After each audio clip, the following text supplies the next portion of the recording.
درود بیننده ارجمند، طاهری سفر هستم و تا 15 دقیقه دیگر در برنامه خبری و تحلیلی اخبار آزادی شما را همراهی می کنم. نخست نگاه به سرخط خبرها. وکالتدار حقوق انسان در تاجیکستان میگوید احوال محمد علی حید سیاستمدار زندانی خوب است. خویشاوندانش به این گفته‌ها باور ندارند.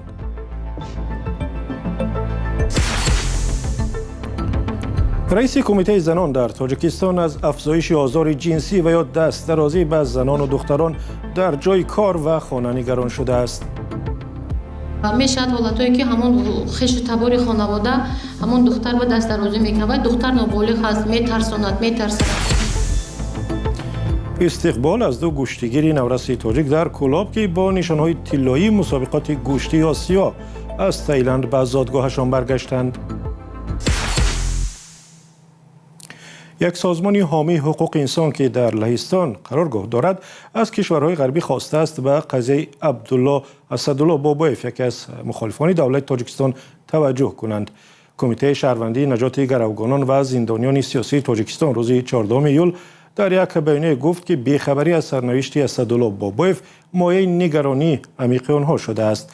اسدالله بابایف را ماه ایون امسال از آلمان به تاجیکستان بازپس فرستادند و بلافاصله در دوشنبه دستگیر شده است. پیوندانش میگویند از آن روز هیچ خبری درباره‌اش ندارند. و امروز وکالتدار حقوق انسان در تاجیکستان درباره احوال محمد علی حید یکی از سیاستمداران زندانی در کشور صحبت کرد که خویشاوندانش قبلا از بدرفتاری با او در زندان شکایت کرده بودند. گزارش همکاران ما در همین باره است. امبودسمن یا وکالتدار حقوق انسان شکنجه شدن محمد علی حید معاون زندانی رئیس حزب در تاجیکستان ممنوع نهضت اسلامی را انکار یا تصدیق نکرد، اما وضع سلامتی او را خوب نامید. امید بابازاده گفت در مورد وضع سلامتی محمد علی حید و سید عمر حسینی معاون دیگر زندانی رئیس حزب در کشور ممنوع نهضت اسلامی با معاون سردار اداره زندانها گپ زدند، اما وی نگفت که چرا با خود محکوم شده ها صحبت نکردند. وقتی که ما دیدیم که در شبکه‌های اجتماعی کمی حالت هست، ما سپارش دادیم که رفته بکنید و هنگام صحبت و ابراز داشتن که وضع سلامتی هر دو محکوم شده عین حال خوب ارزیابی می‌گردد. پیوندان محمد علی حید که به حبس یک عمری محکوم شده است در آغاز ماه ایون امسال با او ملاقات کرده، سپس در صحبت با رادیوی آزادی درباره شکنجه شدنش خبر دادند. میگن که من لب لوچ در بیرون پلوی برف نگاه داشته و دوبینکه شب میکنه، خودش نه فرمان میتیه، دوبینکه شب میکنن. دیرتر نزدیکان سید عمر حسینی معاون دیگر زندانی رئیس حزب در کشور ممنوع نهضت اسلامی نیز از افزایش فشار روانی و وضع ناخوب سلامت او شکایت کردند. حسن الدین ندایف نماینده وکالتدار حقوق انسان که با مسئولان سرریاست اجرای جزای جنایی ملاقات کرده است، بر اساس گفته آنها وضع سلامتی حید و حسینی را خوب ارزیابی نمود. با این ما ثبوت دادیم که همین چیز حتی با سرریاست مواجهت نبود. عین حال ما همین روز دین 14 شنبه گرفتیم که با این روز سلامتی هر دوشون هم محمد علی حید و هم حسینی خوب نداشت. این در حال است که گلببی حیدتا و خواهر محمد علی حید روز 16 ایول در صحبت نوش با رادیوی آزادی گفت معلومات اداره زندانها اساس ندارد. این گنرال پروکuratura این دستگاه پرزیدنت رفته اوید همین شکنجه من گفتم که همین آدم همین 11 تا تحت شکنجه من همه جوابا دارم درجه. محمد علی حید و سید عمر حسینی معاونان پیشینی رئیس حزب در تاجیکستان ممنوع نهضت اسلامی سال 2016 در مرافعه‌های پسی درهای بسته به زندان یک عمری محکوم شدند. مقامات آنها را به تروریسم و تلاش برای غصب قدرت گناهکار دانستند، ولی نزدیکانشان همه اتهامها را بی اساس و دارای انگیزه‌های سیاسی می‌دانند. گروه کاری سازمان ملل متحد هنوز سال 2018 بازداشت آنها را غیر قانونی دانسته از حکومت خواسته بود که آنها را به یگان قید و شرط و فوری آزاد کند، چیزی که مقامات تاجیکستان تا حال نپذیرفتند. رو میاریم به مسائل بین المللی. ولادیمیر زلنسکی رئیس جمهوری اوکراین و وزیر دفاع 34 ساله این کشور میخائیل فیودروف را از مقامش سبکدوش کرد. بنا به گزارش بخش اوکراینی رادیو زودی، صدها نفر در شهر کیف پایتخت و دیگر گوشه‌های اوکراین به نشانه اعتراض از برکناری وزیر دفاع به کوچه‌ها ریخته و اعتراض کردند. سبب‌های برکناری وزیر جوان معلوم نیست، ولی اختلافات نظری او با اعضای دیگری حکومت را از عامل‌های سبکدوش کردن او می‌دانند. میرزا نبی خالق‌زاد با جزئیات بیشتر. فیودروف که تحت رهبری او استفاده درون یا پهپادها در جنگ با روسیه بسیار وسعت گرفت، روز 15 ایول تصریح کرد که از مقامش سبکدوش شده است.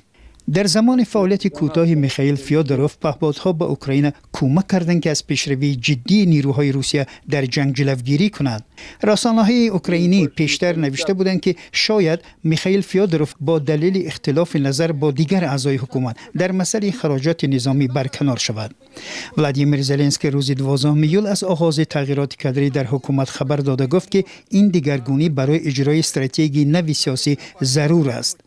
و افزود هدف از تغییرات کادری نوسازی دیوان وزیران است و مسئولیت سمت‌های مهم سیاست خارجی بر دوش افرادی با تجربه واگذار خواهد شد. پیشتر از این زلنسکی نامزدی سرگئی کارتسکی رئیس شرکت نفت و گاز، بزرگترین شرکت دولتی نفت و گاز کشور را به مقام سروزیر آینده پیشنهاد کرد. میخائیل فیودروف ماه ژانویه امسال وزیر دفاع اوکراین تعیین شده بود. هرچند نداشتن سابقه نظامی او باعث بعضی ناراضگی‌ها در میان نظامیان کسبی اوکراین شد، ولی تعیینات او زمینه را برای استحصال زیاد و استفاده پهپادها در جنگ فراهم آورد.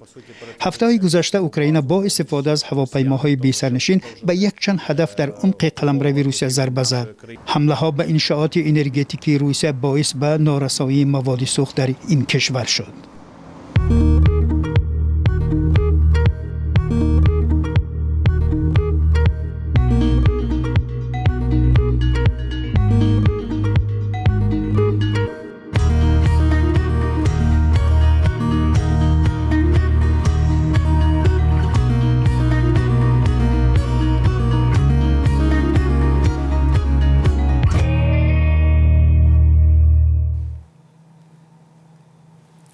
مقامات رسمی میگویند در تاجیکستان آزار جنسی زنان دختران زیاد شده است و برای راه ندادن به این جنایت باید جزا برای آن سخت‌تر کرده شود. در نشستی خبری کمیته زنان در شهر دوشنبه، روزنامه‌نگاران تاجیک این مسئله را با مقامات در میان گذاشتند و همکار ما ارشاد سلیمانی هم آنجا بود. نگرانی از زیاد شدن خشونت شهوانی در تاجیکستان. کمیته کار با زنان به حکومت پیشنهاد کرده است که جزا را برای خشونت جنسی سخت‌تر کند. نمایندگان این نهاد روز 15 ایول در نشستی مطبوعاتی گفتند که تاکنون 7 پرونده باز شده است.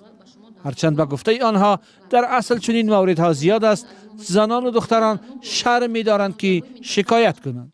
تنها مخفی که افشا نشود صحبت میکنند و وقتی که ما کاربری میکنیم با پروکراتور باشیم، همین چیزی که گفتیم 7 نفر علاقه اثبات خودشون مفته دیگه جنیت رو مسئولان کمیته کار با زنان هویت و جزئیات کردار آنهایی را که علیهشان پرونده باز شده است آشکار نکردند. اما رئیس این اداره وضع را جدی دانست و گفت بعضی از عرف عادت‌های مردمی نیز سبب زیاد شدن خشونت جنسی گشته است. مادران همین دختران به هر جا خانه خویشاوندان روان میکنند.